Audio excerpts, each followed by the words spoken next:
These are the words most commonly heard to describe pit bulls. They have been routinely discredited, yet still they persist.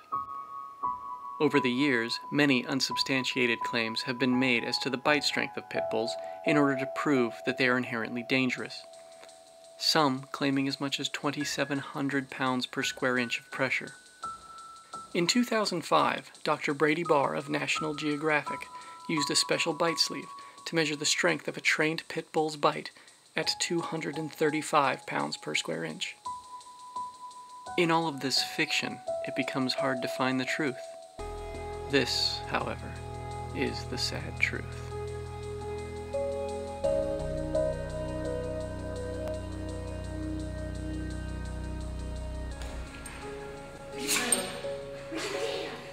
This is Chica. She was surrendered to the SPCA twice. The second time, she had suffered a dislocated hip that had gone untreated and had healed improperly. While in the shelter, it was discovered that her owners had also left her with scars. 3 of them. She had been given tattoos in both ears, as well as having her name tattooed in large lettering on her stomach. That's when Chica came to the attention of HugABull, a non-profit group focused on rescuing pit bulls from shelters and finding them appropriate homes. HugABull started back in 2003. It started with 2 women very interested in this breed and realizing that this very misunderstood and misaligned breed needed a voice. Look at the nipples on this dog. Well, she's had a litter of heat since she was able, and she's 5. So she's probably spent a total of 2 months not pregnant or with puppies. HugABull sends its directors to assess pit bulls that have been surrendered to shelters to ensure that they are good examples of the breed and have not experienced trauma that would make them difficult for potential adopters. You're not overly interested in dogs, are you? Hey, come here. So when we get all kind of obnoxious with them and we push them around and we try to get them really amped up, we want to see if they're going to jump on us, if they're going to mouth us, you know. What do they think of our rude behavior? She actually responds really, really well. She doesn't care, which is nice. She's not jumping, she's not mouthing. She's letting me pretty much drag her around, do whatever I want, which is what we like to see, you know. We get a lot of dogs that have had little to no training. They jump a lot, they mouth a lot, which isn't a bad thing. It's just no manners have ever been taught to them. So somebody spent a little bit of time with her, teaching her that at least that was inappropriate. Mouthing is okay, biting hard, leaving a bruise is not. You know, these dogs should have really, really good bite inhibition, so that's something that we look for a lot. Oh, a person! Oh, who's that? Oh, it's Darcy. HugABull is more than rescue because, you know, this breed needs more than just saving from the shelters. We need to educate the public in our communities. We need to educate city officials. We want to be able to, you know, bring to light the true nature of this breed, what they were, you know, 70, 80 years ago when they were the #1 family dog, and it's a reputation that really needs to be rebuilt. According to the Canadian Hospital's Injury Reporting and Prevention Program, 36% of all dog bite cases occur with children aged 9 and under.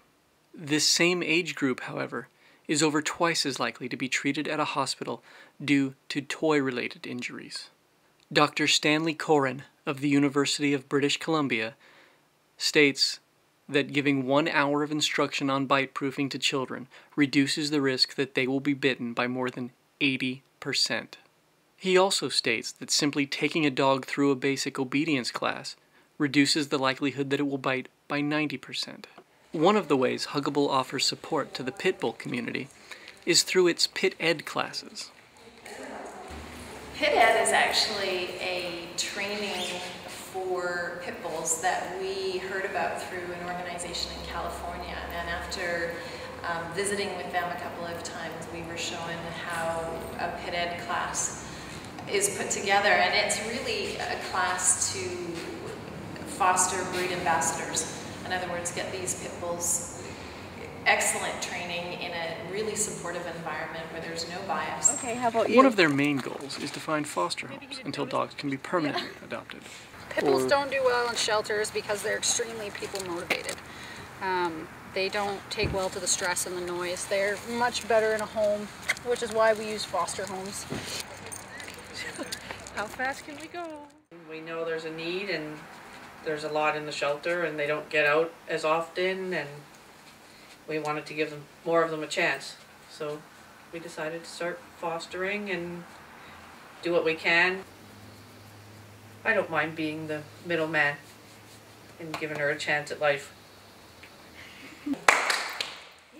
HugABull also offers a fund to take care of dogs with medical conditions who would not likely otherwise be adopted. Mason came into Vancouver Animal Control and we were contacted by them. He was actually a senior and was in very poor health. It was suspected that he had sarcoptic mange, actually. We soon discovered that his sarcoptic mange was actually allergies and quite severe. We decided to keep him in the HugABull foster program as what we call a compassionate foster. So HugABull supports his medical and any vet visits that he needs, but he'll stay with me as a permanent foster throughout the rest of his days. The pit bull's heart and temperament might best be exemplified in the story of Tiger. Well, his story is that somebody set him on fire. He spent every 3 days at the bed, under anesthesia, to scrape off the dead skin. And again, every 2-3 days, new bandages. And we did that for 3 months. He developed an infection. And the stitches fell out. And here we were again where we were before we started. He had about 4 surgeries. They had to amputate his ear, as you can see. They were ready to euthanize him. And the reason they didn't was because he wagged his tail as they were ready to euthanize him. He had no painkillers, he was in excruciating pain, and yet he was friendly.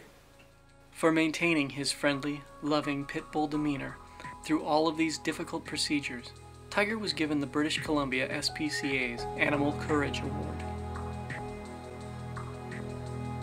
Pit bulls have had their reputation undeservedly smeared over the last few decades, and HugABull, through the work of its volunteers, is doing what it can to restore the public's understanding of these loving canine companions.